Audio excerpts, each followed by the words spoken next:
Saya Nurul Mukminah dengan nomor induk mahasiswa 503222013. Sekarang kita akan belajar bagaimana proses terbentuknya hujan. Scan barcode berikut menggunakan assembler. Scan hingga muncul gambar. Gambar ini bisa digerakkan dan diatur secara vertikal atau horizontal. Sekarang kita akan belajar bagaimana proses terbentuknya Pada hujan. siklus air, proses terjadinya hujan dari air laut memiliki 3 tahap utama, yaitu evaporasi, kondensasi, dan presipitasi. Evaporasi merupakan proses penguapan air yang berasal dari laut. Proses evaporasi ini biasanya terjadi di siang hari ketika sinar matahari membantu penguapan dari air laut.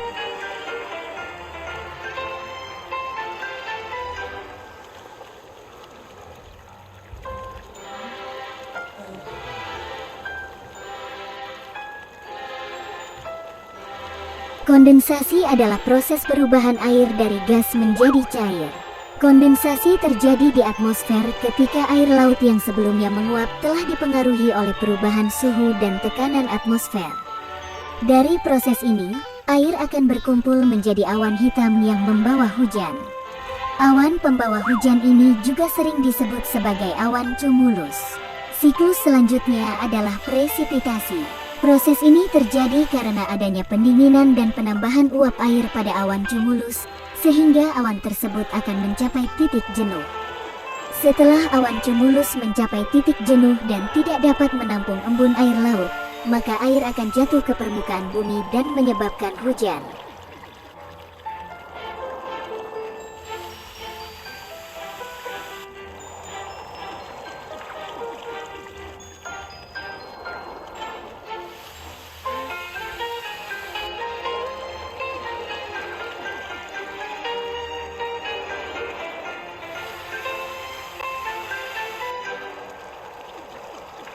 Scan kode berikut untuk materi selanjutnya. Setelah ini, mari kita belajar tentang atmosfer bumi. Dapat 5 atmosfer bumi, yaitu troposfer, stratosfer, mesosfer, termosfer, dan eksosfer.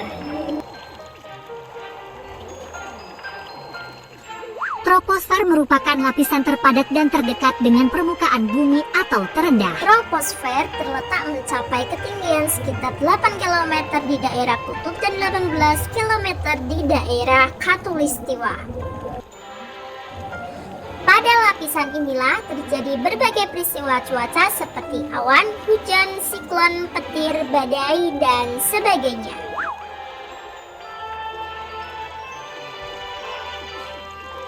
Stratosfer merupakan lapisan di atas troposfer, tebalnya sekitar 70 km.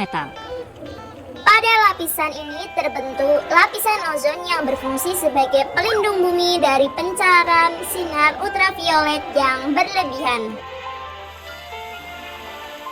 Antara stratosfer dengan mesosfer terdapat lapisan perantara yang disebut stratopos, yang keadaan suhunya tetap.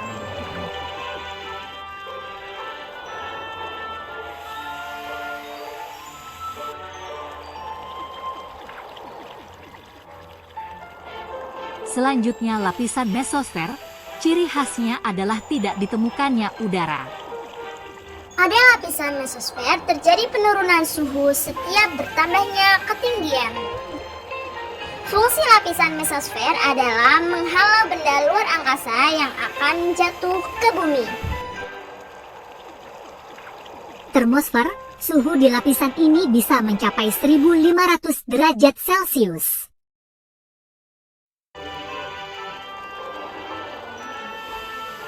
Namun jika sampai berada di lapisan ini akan terasa dingin. Hal ini karena tidak ada molekul gas untuk mengantarkan panas ke tubuh kita. Di sini tempat satelit milik berbagai negara dan perusahaan terparkir. Eksosfer menjadi lapisan paling tebal dan letaknya paling luar. Eksosfer hanya menyimpan gas seperti hidrogen dan helium. Interaksi gas antara bumi dengan luar angkasa terjadi pada lapisan ini. Itulah kelima atmosfer bumi. Ada troposfer, stratosfer, mesosfer, termosfer, dan eksosfer. Kelima lapisan ini memiliki fungsinya berbeda-beda dan juga memiliki ketebalan atau ketinggian yang berbeda-beda juga. Sekian materi dari atmosfer bumi. Terima kasih telah belajar hari ini, semoga bermanfaat. Sampai jumpa.